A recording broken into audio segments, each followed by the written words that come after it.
congratulations. How much were you sweating when you were waiting to hear the news? Man, I was back there about to have a heart attack. I wasn't sweating that bad when he was telling me, when Dana was talking, it was like, Bud, I was like, oh, my heart just sank to my stomach. I was like, oh, crap, I messed up. But it turned out it was pretty good. It feels good. First of all, did you think after in the fight, just one little thing about the specific incident in the fight, you kicked him low and then the fight restarted? Did he do that on purpose, do you think? Did he kick you in the nuts? I don't think so, but it was funny, though, because I was like, oh, dang, I guess that's payback. I don't think it was on purpose, though. It happens. You see, Dana had referenced your athleticism, and I think I said something to somebody at Octagon side about how great you looked athletically, but you were going like 1,000,000 miles an hour. Like, do you feel like when you look back on it that if you had geared it down a little bit that you might have performed better and even, finished that fight earlier? Absolutely. I'm still learning as I go, and every fight I take, I always learn something new and things that I can do better.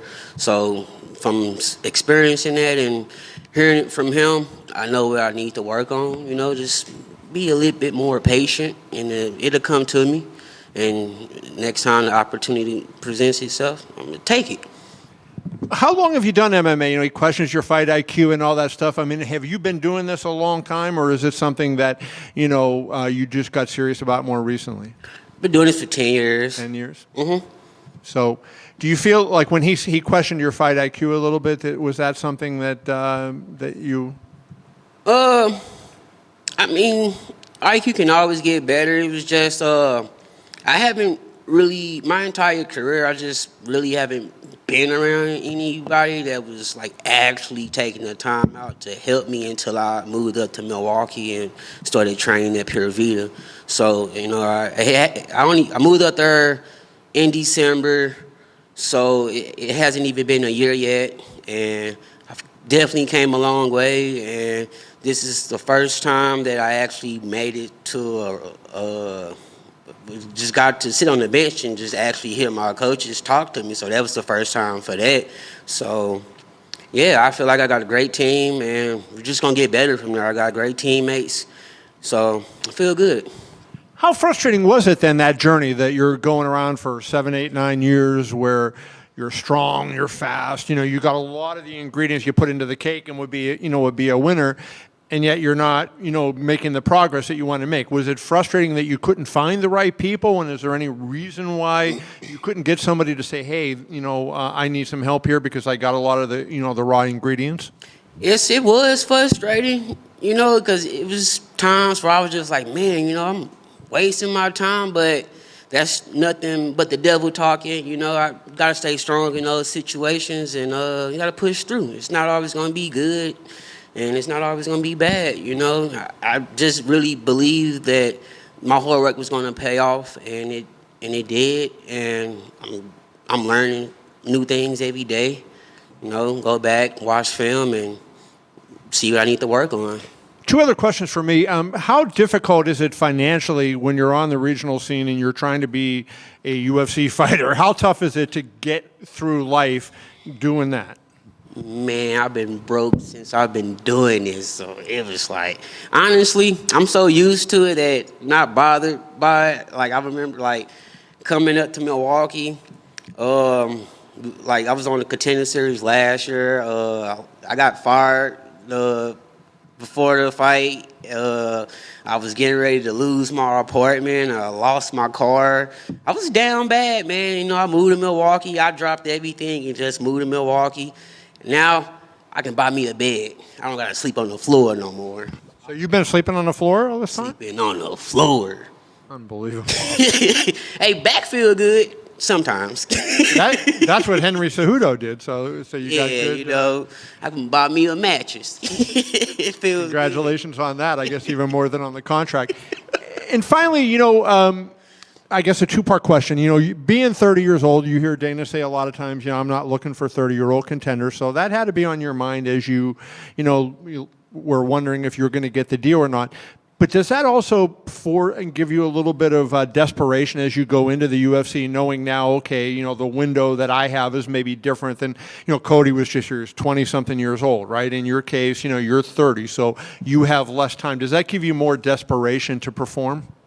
No, I don't feel like it, dude. I just feel like age ain't nothing but a number. You know, you can do anything you set your mind to. You work hard, it'll pay off. You know, and you got to believe it. If you don't believe in it, you wasting your own time. You know, so you don't really depend on nobody else, but you got to depend on yourself. If you want it bad enough, then you got to do what you got to do to get where you want to be at in life. You know, so I just feel like it motivates me. Like, oh, I gotta be better. I gotta do better. You know, so just keeps me motivated, honestly. I'm just curious if you could talk to us a little bit about your opponent. What did you think of him? Was he different than you had expected in there? It was definitely different than I expected. I wasn't expecting it to go 3 rounds, but I'm kind of glad it did, just to see like how I do. And I was able to actually sit down and listen to my coaches for the first time in my corner. So that was just a great experience. Michael, he's a great dude, tough guy. Wasn't expecting that, you know. Put up a great fight, and just nothing but respect for him, you know. I wanted that arm bar, but it didn't happen. But you know, next time.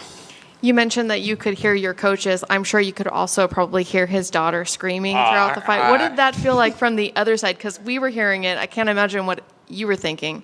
Yeah, I remember in the middle of the fight, I heard her. She was like, "Go, Dad." I was like, "Hell no!" Nah. So I was like, man, hell no, this is my fight. So it kind of motivated me. I was like, oh yeah, you got fans in the crowd, you got your kids cheering for you. It's all good. I had my coaches there, you know. So yeah, it was kind of cool. When you thought about this moment, I'm sure you've been thinking about, like you said, you've been training 10 years. You probably have thought about getting signed to the UFC for at least half of that, if not more. Does this moment live up to that, what you dreamed of all those years? Absolutely. I'm glad it happened the way it did, because I definitely don't feel like I was ready a few years ago. But now definitely feel like I'm ready, and you know, things to improve and work on, and that's with everything you decide to do in life. So I just feel like it was perfect timing. Everything happens for a reason. And have you thought at all about where you'd like to fight for your first official UFC fight, or an opponent or a date or anything like that? Don't have any opponent, you know. I definitely like to fight before the holidays, like Thanksgiving or Christmas. So if I can fight before that, that'd be pretty dope. But honestly, I'm just sit back and just be patient and just do what I gotta do till I get that call for a fight. So I just gotta do my homework. Thank you. Cortavious, congratulations on the win and the contract. Obviously, we've seen the scenarios already where guys have come on twice or maybe even 3 times at the Contender Series, and some of them have spoken about their mental approach being a bit different the second time, of maybe being the last opportunity to get this contract. So how was your mental approach this time around as you underwent this fight?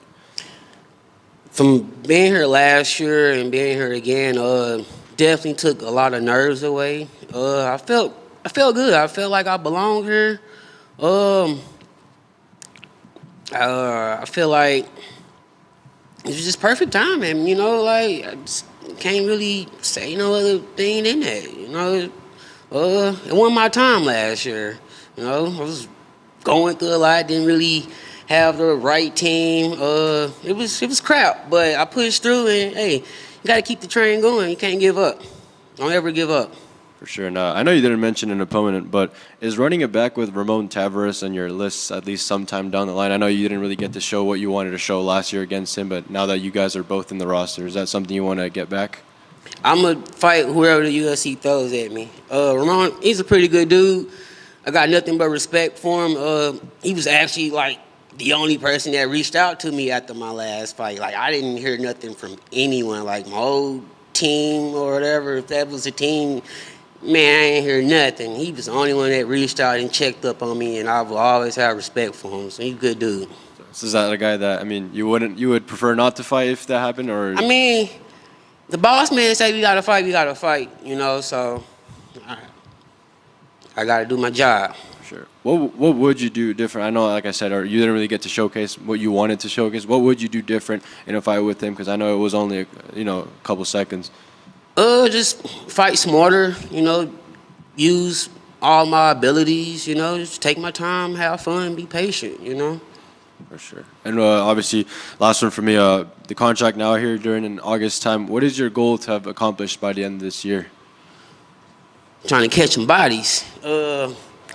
Yeah, I'm trying to catch some bodies and work my way up, It's just getting started now. Competition ain't gonna get no easier, so I just gotta go back home and back to the lab. Awesome. Congratulations. Thank you. I just got one yesterday at the weigh-ins, at the face-offs. You guys got face-to-face. I mean, one, did you expect that? What was your thoughts in that moment? And on the flip side, is that the kind of thing that we can expect, that you'll never back down and somebody sticks their head in your face like that? I ain't never backing down. I was not expecting that. We did the face-off. I was like, man, take your glasses off and look me in my eyes like a man, And he snatched them off. I'm like, ooh, yeah, let's go. He did the head, but I ain't gonna lie. I wanted to strangle him, but I was like, nah, I gotta keep it professional. So, no, I don't back down for anything. Does that the kind of thing fire you up for the fight, or is it done after the moment? Because I know a lot of times the emotions can kind of play into the fight, but does that amp you up for the fight, or you forget it as soon as after it's done and it doesn't even factor into the fight? Yeah, it don't really bother me. I'll be already amped up, and I get a fight. I'll be like, oh, shit, it's time to go. So I wasn't really expecting that, but I just felt like he had a chip on his shoulder, so I was like, well, shit, I can do the same thing. I know you said the bed's going to be the first purchase. What's the second purchase? Man, cheesecake. Cheesecake? I want some cheesecake. Congrats on the victory. Thank you. Congrats. Oh, exactly. Congrats on the win. Amazing performance. Obviously, we know that it was the right choice, and it's not only just a victory because you are here now getting this contract, got to talk to Dana and everything, but on a personal level, like taking that leap of faith, were you able to reflect that all on it, or are you going to just kind of be in a different place tomorrow morning like, wow, I really moved to Milwaukee, and it changed my life? It was hard, because, coming off a loss, I lost on TV, and, man, I got cooked. Like, whoa, you should have seen the comments and messages I received. But it was funny. I appreciate everybody that did say the stuff that they said. I'm glad you watched the fight, But, yeah, moving up to Milwaukee, it was hard because I was down bad. I lost everything. I'm like, man, I didn't know what else to do. I was a little hesitant. They'll call me, oh, when you coming up? Oh, I'll come up Tuesday, but don't come. But I finally just, all right, swallowed my pride and I gotta take this leap, and I don't regret anything. It was the greatest thing I could have ever done. That's awesome, man. Who got the first call now that you got this contract, or have you sat down with your phone yet? And I'm sure it's blowing up, or maybe it's not as many people as you think that are keeping eyes on you. That got your back. Like you mentioned that the fighter reached out and it was nobody that could have, but now do you see a different kind of love or reaction or support, people coming out for you now that you're here? I don't really want nobody new. I like my circle. It's not even a circle, it's like a diet. I like the people that's in my corner, and doors open, but I mean, I'm kind of cool where I'm at. I'm kind of cool with the people around me. But I appreciate the love and support, but I'm in a good place, and I'm not going to let nothing disrupt that. Gotta love it. Congrats on the win, my man, and the Thank you. contract. Thank you. Cheesecake. Cheesecake.